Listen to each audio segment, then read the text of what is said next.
بسم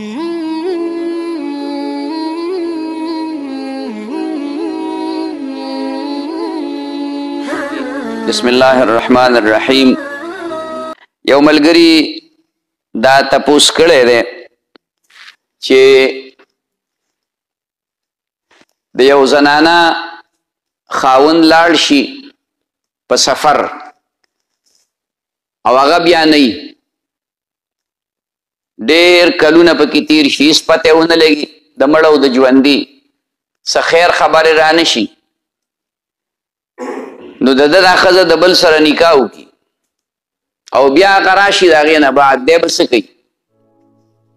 د ده دا دویمه نکاح نه ده شوې،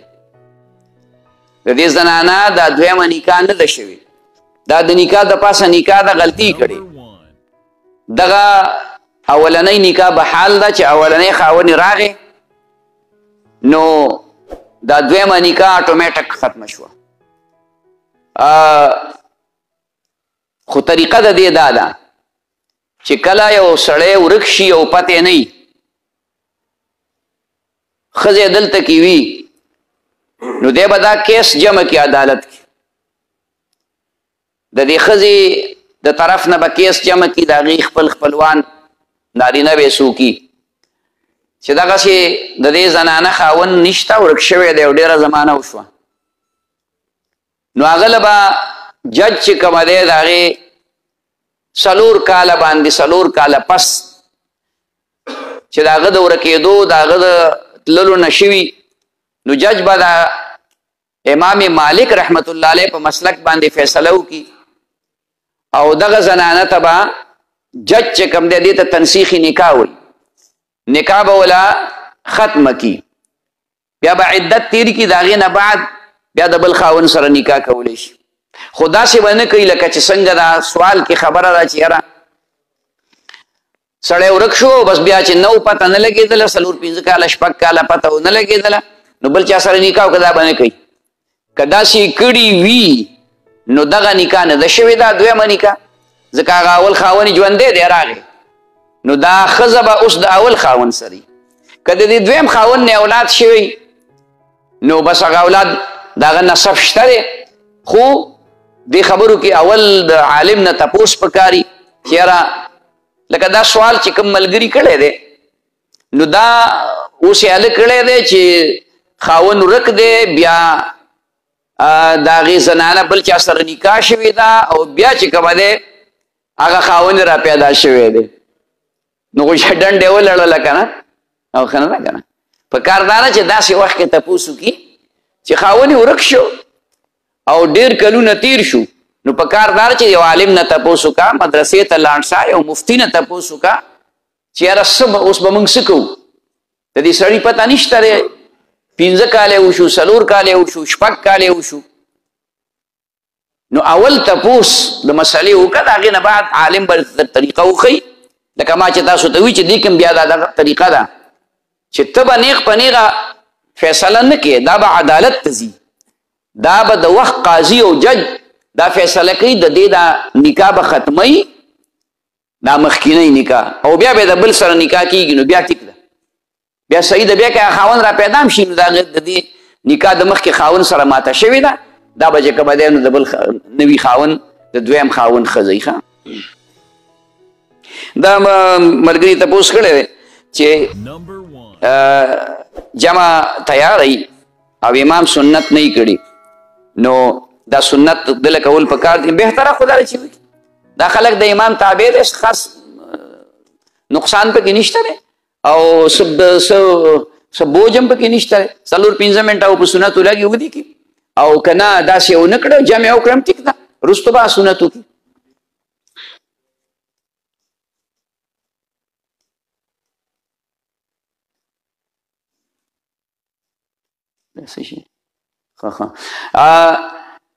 د بینک ملازم پسې جمع کیږي او دا کافر نه دی، دا مسلمان دی. د بینک مطلب د دې مقصد دا دی چې یعنې دی د سود په معامله کې دی، نو د سود ډېر لوی جرم دی په خپل ځای، خبره ټیک ده، خو مونږ دروغ هم وایو، ټول زبرګان نه یو، مونږ چغلي هم کوو، غیبت هم کوو، هغه هم لویه ګناه ده. خیال کې نو مستقل امام به سړی هغه سړی جوړوي چې هغه د شریعت مطابق وي، د هغه ظاهر د شریعت مطابق وي، سر نخبو پر د سنتو مطابق وي، او ظاهر پکې داسې یو عمل نه چې د هغې په وجه هغه متهم بدنام ګڼلی کېږي. نور موږ ټول ګناهګار یو، نو داسې سړی به مستقل امام کوي. یو مونځ نیم حدیث شریف کې راغلي چې هر نیک او بد پسې کېږي. لکه اوس یو جماعت دی، خلک جمع دی په یو ځای کې، 4-5 کسان دي، 10 کسان دي، جمع به نه قضا کوي. اوس هغې کې غټو ګیرو والا شته، خو هغې له قرائت نه ورځي، قرآن نه ورځي، او ګیره خریلی پکې دی خو هغه له قرآن ورځي. هغه چې کومې مسالو باندې پوهه دی، د مانځه په مسلو پوهه دی، په دې مونځ جوړېږي، په دې مونځ ماتېږي، نو هغه ګیره خریلی مخکې کا په ظاهر خو دا خبره غلطه ده، خو دا مجبوري ده. نو یو مونځ نیم پاس داسې سړي پسې کېږي. د بیعت تجدید څه مطلب؟ دا مطلب دی چې مخکې یو سړي بیعت کړی وي او هغه بیا د هغه مرشد د چا نه چې بیعت کړی وي هغه وفات شي، نو د ده د اسباق دا وظایف نیمګړي پاتې، نو د هغه د وفات نه بعد دی چې د بل پیر نه د بل مرشد نه بیعت کوي، دی ته تجدید د بیعت نوی کول تازه کول.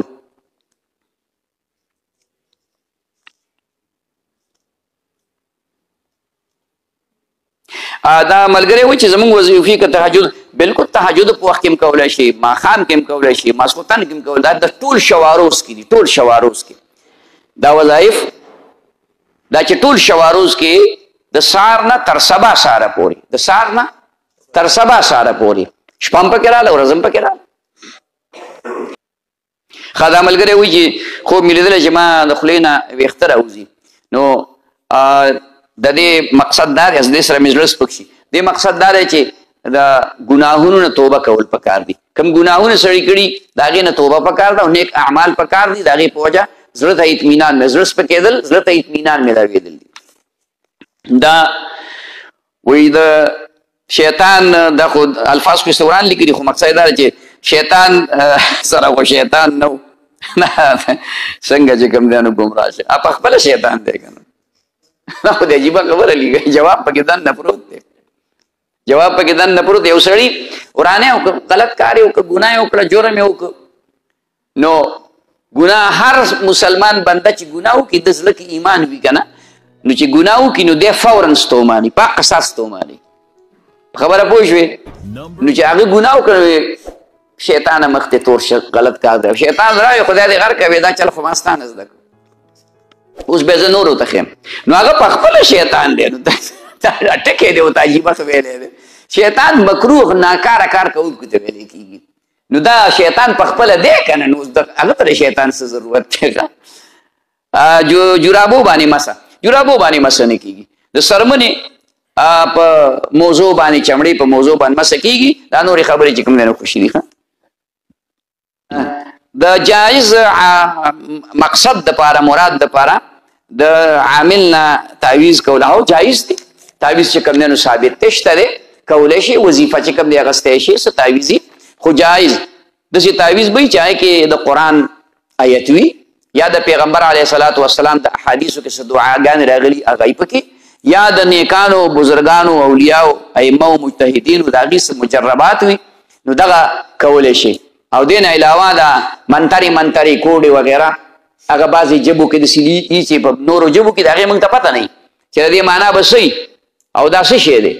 نو هغه دم او تعویض په کار ده چې کوم قرآن او حدیث کې بیا خیر دی. دا ملګري لیکلي مولانا صاحب بیان کې ویلي دي چې د زیارت په ورځ باندې نبی علیه الصلاة والسلام ته د خپل امت عملنامه پیش کېږي، یعنې د هغې اعمال ورته پیش کېږي، او همدغه شان د بچو خپل مور پلار ته هم عملنامه پیش کېږي. د دې لږ دا خو ما ته نه ده معلومه چې مور پلار ته پیش کېږي،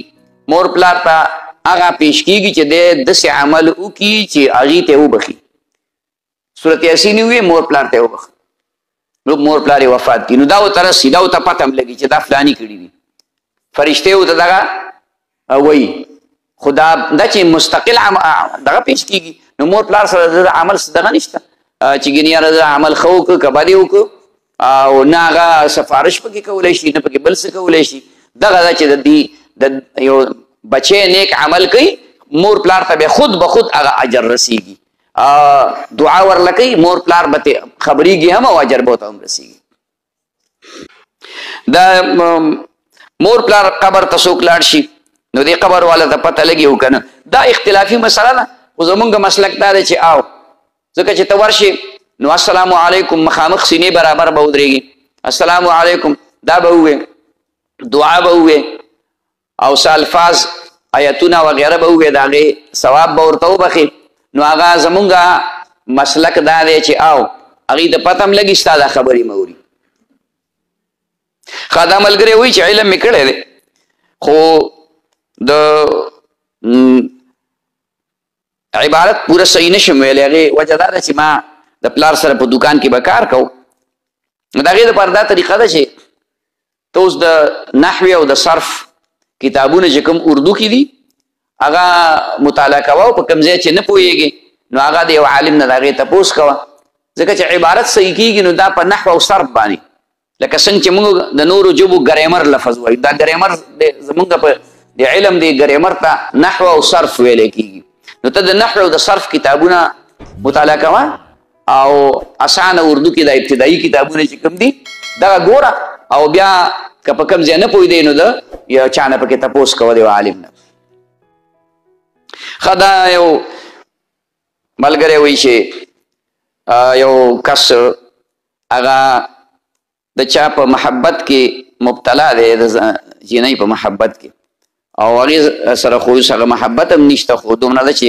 ذهن باندې بوجي دا محبت باقي پاتې دی زهر وتی دي خو اثرات خو پاتې دي که نه دې نه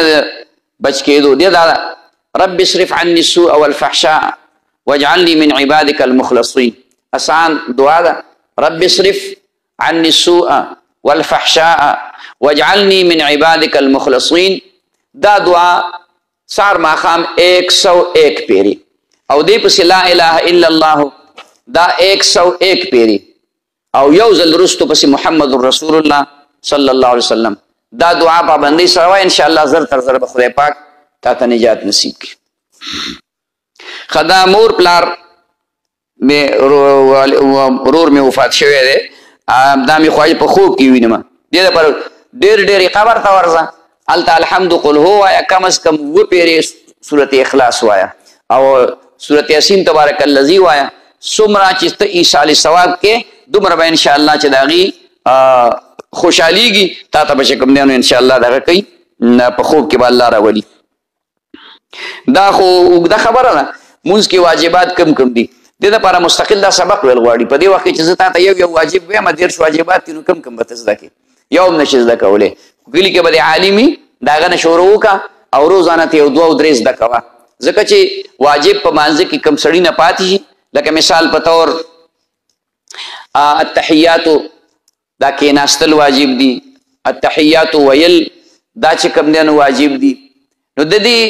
په پرې پاتې کېدو باندې د